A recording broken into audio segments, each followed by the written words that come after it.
Donald Trump has openly warned Caracas. The United States stands ready to launch a second military strike if necessary. Interventionist ambitions, once hidden, now fully exposed, signaling Washington's reckless disregard for sovereignty. Venezuela braces for escalation as imperialist threats loom over the nation.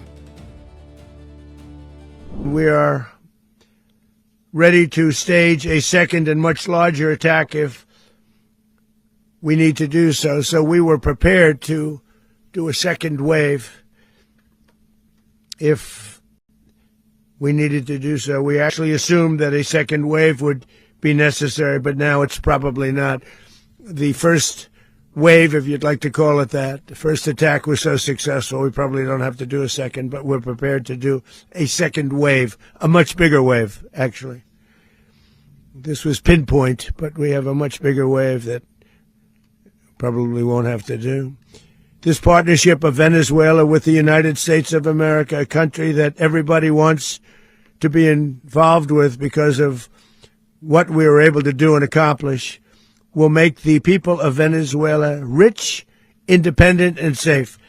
And it will also make the many, many people from Venezuela that are living in the United States extremely happy. They suffered. So much was taken from them. They're not going to suffer anymore.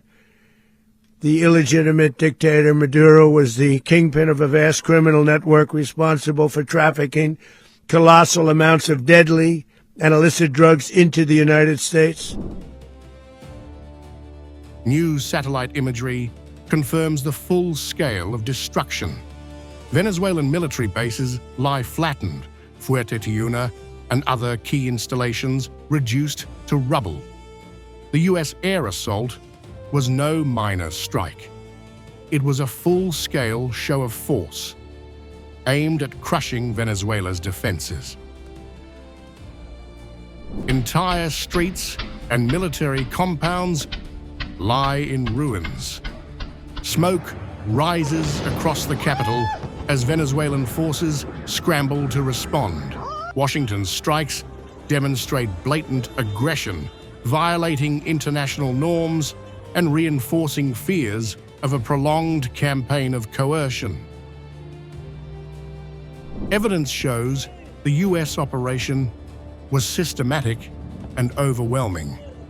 Not limited raids, but a coordinated campaign of air power designed to intimidate the Venezuelan government and seize strategic control of critical installations. Trump's warnings and the scale of devastation signal instability across Latin America. Neighboring nations now face heightened security risks, with Washington's interventionism undermining regional sovereignty and peace. Global powers, including Russia and China, condemn the aggressive strikes. Analysts warn this precedent of unilateral force endangers international law, while NATO and EU's silence exposes the West's double standards. Despite bombardment, Caracas vows resistance. Venezuela's armed forces and civilian population prepare to defend the nation against imperialist overreach, proving that sovereignty cannot be bulldozed by foreign agendas.